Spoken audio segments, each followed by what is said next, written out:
Welcome to What's That Smell?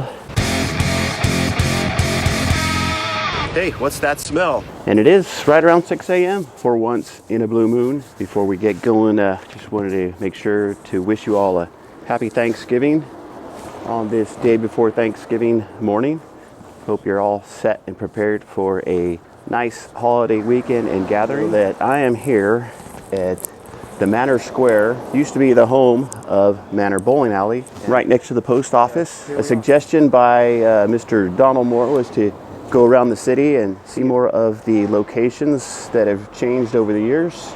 And let me tell you, this is one of them. But before I get into the whole Manor Square thing, I've been a little lax on my YouTube stuff, but there's still fun YouTube stuff out there to look for on Cargo Bike David. I do plan on getting a 10,000 mile video going pretty soon, and hopefully I'll have a prelude to that, talking about 9,900 and some of the adventures that have gotten me towards that 10,000 mile mark.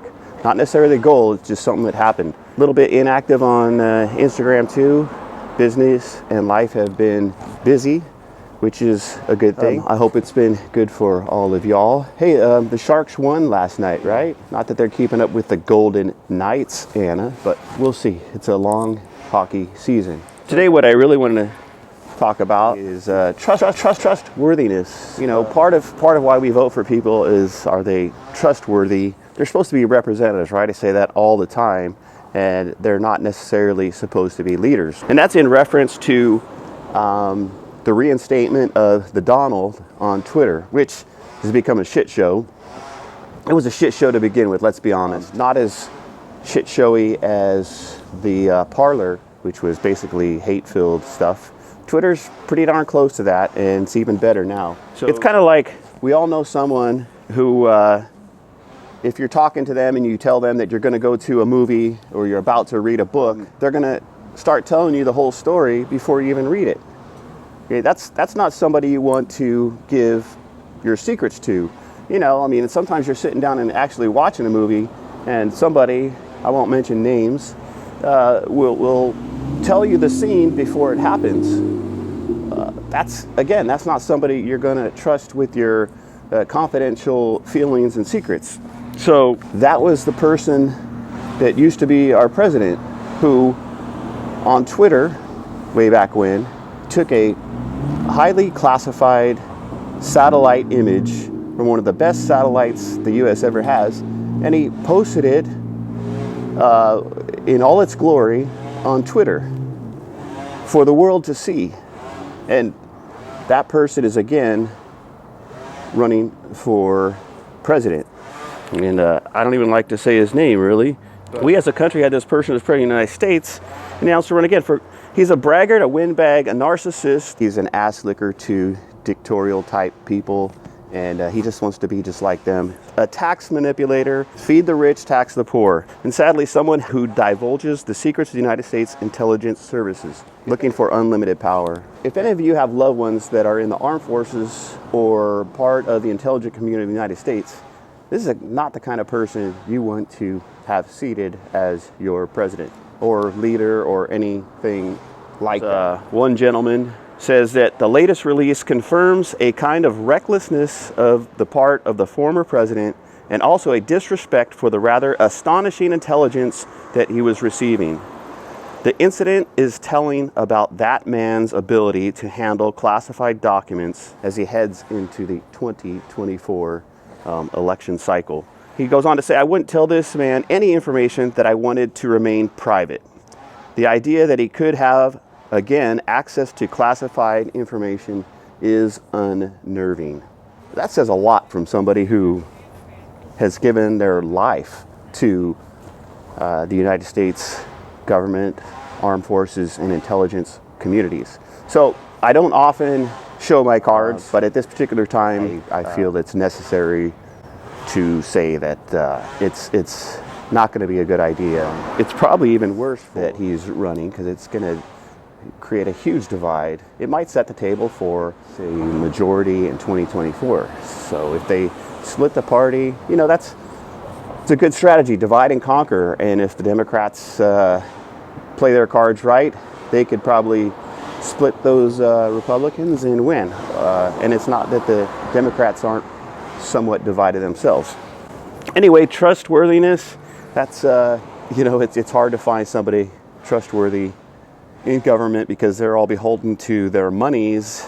And again, that brings me back to the interconnectedness of all things and Citizens United and the money and get all that stuff. Got to get that stuff out of here. Number 2 on the radar, aside from Thanksgiving, is calm down a bit. How the complex network of the world really is. People talk about immigration, border security, food and water shortage, climate change, and basically the interconnectedness of all things. And it is. I've not heard one representative, one leader, one charity person or United Nations official or anything, not one person has talked about the truth of many of our problems, and that's the growing population of the earth. That's right, human growth. Smith from The Matrix called humans the equivalent of a virus, the definition being an organism which spreads until there's nothing left, and in the end they also disappear. Are we headed in that direction? So it would be the first to admit I have 4 children. That's kind of like, sort of setting the table for overpopulation, right? But when you're having 5, 6, 7 children in what they call developing countries, like India, where there's 1 billion people, the land can't handle it.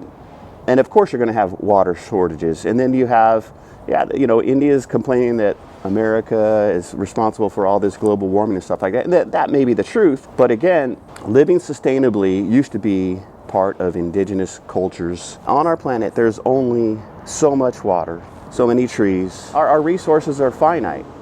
We have to recognize that and recognize that the earth can only handle so many people. It's causality, the cause and effect. We're creating the problem. It's the humans are the problem. We all just blame other people, when the fact of the matter, it's pretty much us. The population is a big part of the interconnectedness of all things and a big part of our systemic problems.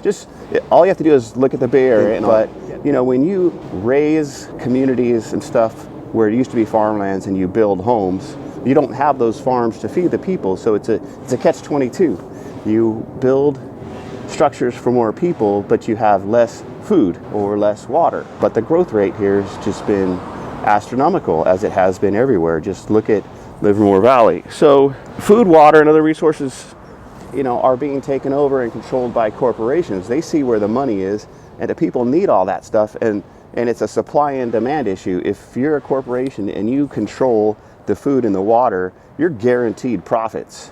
And then for the ultra greedy, you can take and kind of squeeze those profits and force people into paying more for something that they absolutely need.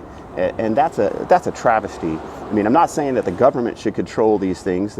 They should have a little bit of a squeeze on these corporations and keep everything in a fair situation. But again, the human condition is one where there's a percentage of people that are greedy. Greedy people are kind of silent, but it's they kind of greed behind everybody's back, and you don't see it until it's too late. Anyway, population has to be discussed in the same breath as the world's other challenges. You can't go into a climate meeting of all these countries. You should be talking about the populations that are complaining about it and using up all these resources. And America's part of that situation too. And not saying we have population controls as China did back when they said you could only have 2 children. But at the same time, there has to be some sort of educational goals, equalize our population, because the earth can't sustain continued human growth, nor can it sustain continued human activities, at which point we need to leave this planet. Anyway, I'd like to be the first to leave the planet, but I'd like to come back too. But anyway, just on the other side here was Manor Bowl. And let me tell you, I haven't been by here in a while. I do know that the bowling alleys, the lanes that used to be in Manor Bowl were purchased by Castro Village Bowl.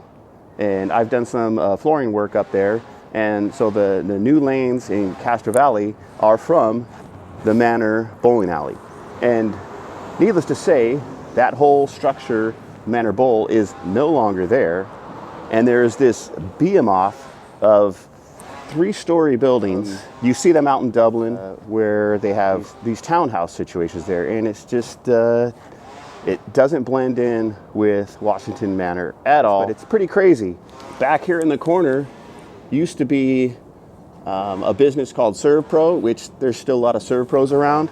Joe, our bass player from Hands Off, used to work for ServPro, and that was basically the impetus to where we started rehearsing before we actually became Hands Off, got our own studios, and all that other stuff. So this is kind of reminiscent of the beginning of the long hair rock and roll days for myself, my brother, Joe, James, and eventually Laura and I didn't post a lot while we were on our viaje, but we did travel to Hawaii to pay tribute to some past relatives there and visit with some ohana and just enjoy the sun and take a deep breath and appreciate the beautiful world, the beautiful nature that God has given us.